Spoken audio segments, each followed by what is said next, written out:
Saludos, mi nombre es Rubén Rodríguez y les presento un análisis de un artículo sobre opinión pública.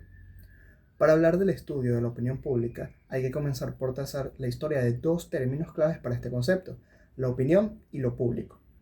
El texto presentado por Seoane 2019 nos ofrece la evolución de este tema en 5 fases y las transformaciones clave que lo llevan a lo que conocemos como opinión pública en la actualidad, incluyendo el efecto del establecimiento de las democracias liberales del siglo XIX y las nuevas formas de comunicación surgidas a partir del siglo XX.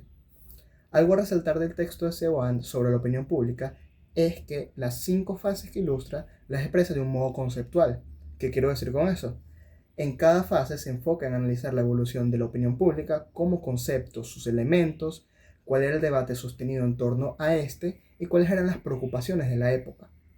La primera fase explicada comienza con la aparición de los elementos que vamos a llamar ciudadanía, a la voz soberana, el pueblo. Básicamente, el hecho fundamental de la democracia, en donde cada pueblo tiene el derecho a escoger su destino, es decir, la autodeterminación de los pueblos, lo cual lleva al siguiente paso lógico, el cual es que el pueblo tiene una voluntad. A partir de acá se tiene que dar razón de quién es ese público que opina y qué es lo público sobre lo que opina para proponerlo como objetivo social y político. Ni valdrá cualquier voz, a no ser que deseemos, ni, por supuesto, será susceptible de atención política cualquier tema al libre capricho y voluntad de quien hable. Fue así como la opinión pública se constituyó como la base de la autoridad y la legitimación de las nuevas formas políticas. Se parte de que todos puedan adquirir el conocimiento y una opinión válida, de modo que la opinión pública se puede tomar como el tribunal de la razón. No hace falta decir que es el origen de una serie de cambios institucionales que tomaron a la opinión del público como un factor de importancia política, en los cuales se consolidarían ya para el siglo XIX. Para la segunda fase histórica que se presenta, se hace importante determinar quiénes son aquellos los que tienen el privilegio de ser escuchados.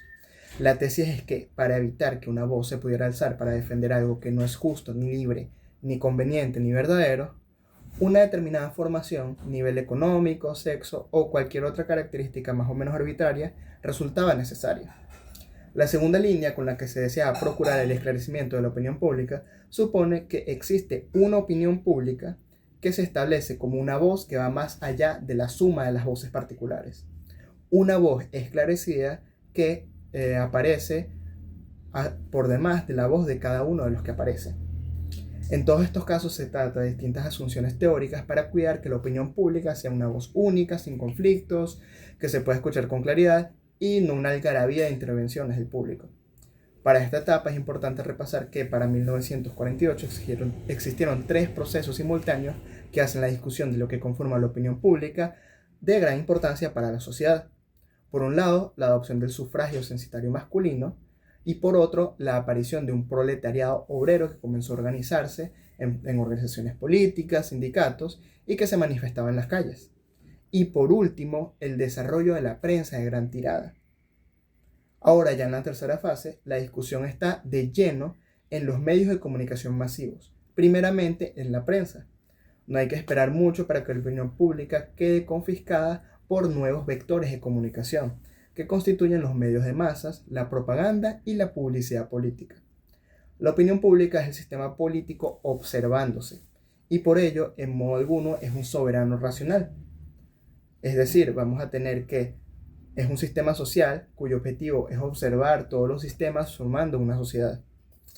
Vamos a ver ahora una cuarta fase, que con los cambios sociales posteriores a la Primera Guerra Mundial, se ve con claridad que no existe nada parecido al público esclarecido o que lo sabe todo, que opinaba y llegaba a un acuerdo siquiera razonable.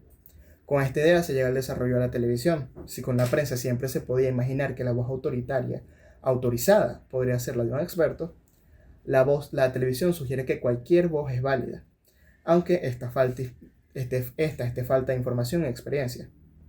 Es también que en esta fase del desarrollo de la opinión pública ocurre el surgimiento de los sondeos de opinión, que asumen que la mejor manera de palpar lo que realmente piensa la opinión pública es a través de las encuestas. Lo que realmente resultó de esta dedicación a los sondeos fue que la concepción de la opinión pública se hizo más técnica, más cuantitativa y sobre todo más despreocupada de lo que es la opinión pública. Si no es sencillo tener claro quién es el público, ni siquiera dónde está el esclarecimiento, la solución pasó entonces a atacar el problema de forma científica.